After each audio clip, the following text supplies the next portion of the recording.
Welcome back On the Record with Kevin and with Tiffany and Kevin on 9:30 a.m. The Answer, home of conservative talk radio. All right, that last segment we were talking about vegetarianism, now becoming vegetarian. Yeah. I love it, Reg. All right, let's talk about when you finally found, like with your parent, in your case, Sonja, your father is a match and can donate, and you go into that process, and then Reg, when you found out that Edith was a match and can donate, what that felt like. I'll start with you, Reg. Talk about that a little bit and the emotions and the feelings of that.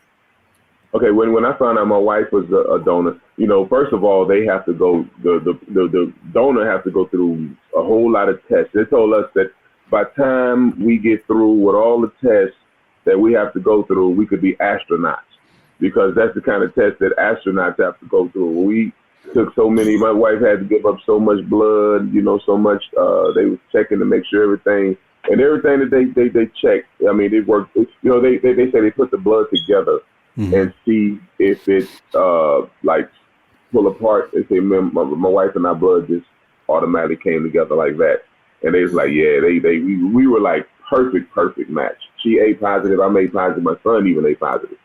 And it's funny because, like I said in the last segment about being vegetarian, they say A positive people, are not supposed to eat meat because we don't have the proteins to break it down in our stomachs. So that's another thing. That's a whole nother issue about eating blood type. But when we found out that she was, that match for us, for me, she had to go to the hospital just as much as I protest this, as much as I had to. But it worked out so smoothly. They made it very comfortable for us, and especially for her. And at the next thing I know, she was at the hospital, getting ready to, I took her to the hospital. We went to the hospital. My daughter took both of us to the hospital at that date. And my wife had to go in before me. She went in and got her kidney removed before I got to the hospital. So I had to go to the hospital, I think later that night or either the next day, to put to put my kidney in, because my kidney was coming from the East Coast. And but her kidney had went already to somebody else. And so she was at the hospital, so I went in and visited her, and, she was doing fine after the surgery, and it was a process, but the process went so smooth that, me and her was in the hospital. Her room was a door down from my room. So, I was up, when I got my transplant, I was up the next day, about 2 days, I was up walking around and trying to get her out the bed. Say, come on, let's go walk around the nurse's station. She's like, nah, I'm tired. I'm not walking around the nurse's station. So, and now in your case, we didn't try like my mother or anything like that, because we found out that my mother just had one kidney. She was born with one kidney, and my sister was born with one kidney. So I think we might have had kidney problems in our family the whole time. But that's how our process went through. It was real smooth. Wasn't any complications. Mm-hmm. I think my wife, she did have like an infection in the incision, but that didn't last long. That cleared up. That's good to hear. On my case, when my dad and I both went to the hospital around the same time, his wife took him and my mom took me. But we were actually in the same room. Separate beds, both laying ready, prepared to go into surgery when we were there. So our family was with us. My mom and my sister, with my niece at the time, was there, and my daughter, because my daughter, I let her stay out from school because this was very important. Give me 1 second, let me cut this off real quick. So that's what happened with us. I'm sorry? Medicine time? Did your alarm just go off? No, that's actually someone trying to call me. Oh, I thought, we both had the same time. Someone trying to call me, I had to cut them off. Oh, okay. Go ahead. I'm sorry. This ain't the time for phone calls. Medicine is at 9 o'clock. I take my medicine at 9 to 9. So I say, we got the same time of medicine? No, right, someone trying to call me. Get a certain time that everybody want to call you. Yeah, so to continue. So with my dad, after the surgery, I didn't get to. I saw him, like I said, we were side by side. He was interviewed by the San Antonio Express News, because we were actually in the newspaper under giving a gift.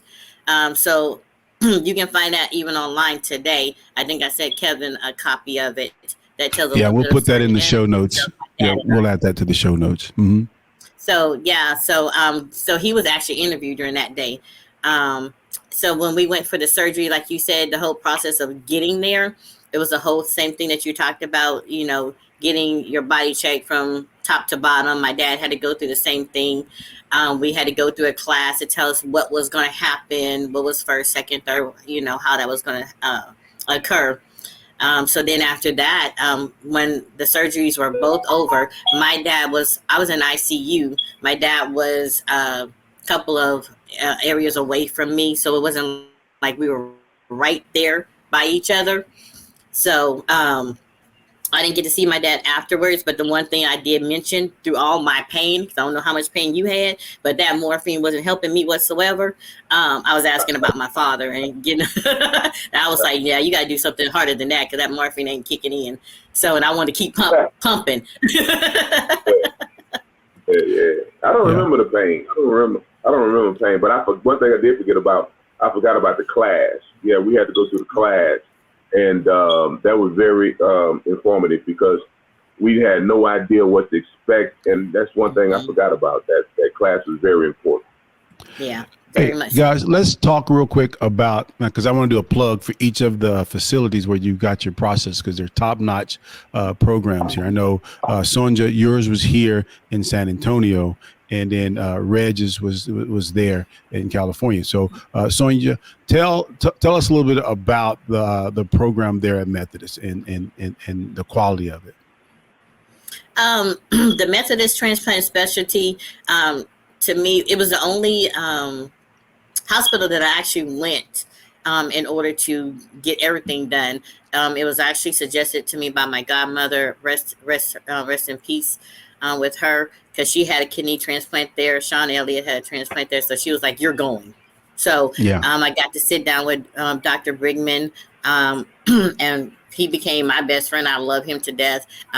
He was one of the top-notch nephrologists and surgeons that's there, and he made everything very smoothly. He kept a check on me. The nurses were awesome. Every last one of the staff members was there for me. I didn't have any struggles or troubles, and which was interesting in my case as well is because a week before I got my transplant, I actually tore my knee ligament. So I actually had a huge knee brace on my leg, and I was going through a transplant. So it was a whole lot of stuff going on, and they were just amazing. Yeah, Meth is a really good program. Reg, talk about your surgeon in the center that you received yours at. USC Tech, University of Southern California. They good because, like I say, the hospital I went to in Long Beach, I think it was Long Beach Memorial. I'm not pretty sure, but the doctor that worked out of that hospital is the one that recommended USC because they one of the best that deals with the exchange program and kidney transplants. So they were real good. I mean, the doctors over there, man. I mean, they were hilarious. I mean, funny, and and that was right up my alley because we used to joke about the whole process, and they used to laugh at me. I used to laugh at them. And I told my doctor, I said, hey, man, look, man, I need to vet you first. I don't know if you're qualified to do this surgery on me because, I'm special. So is you a special doctor? And he was laughing at me. Yeah, I'm special. I said, well, how special are you, man? And he like, I do this. I can do this in my sleep. I said, well, I need you to be woke for my surgery, all right? So we used to joke around, man. We had fun. I love my doctor. He's pretty cool, man. He's pretty cool. And my wife's doctor, he was a character, man, because he kind of, like I say, my wife had the infection for the cut, and he was like, hey, he went every day. He went every day to her bed, and he was rubbing on the leg, say, well, it's gonna be better. Sometimes this happens. You're gonna be up and at him like ain't nothing happened in about 4 or 5 days. Don't even worry. And he wherever. I just found out the other day. Matter of fact, day before yesterday, her cousin, we had a friend over here. My wife told me, yeah, he also, because she still talking about it. He always coming to me, rubbing on my leg. I said, why you ain't tell me that he's always rubbing on your leg? Maybe he's just trying to get some feels in on you. You know, he just trying to make sure that I was okay. I'm like, well, I ain't know he's rubbing on your leg every day like that.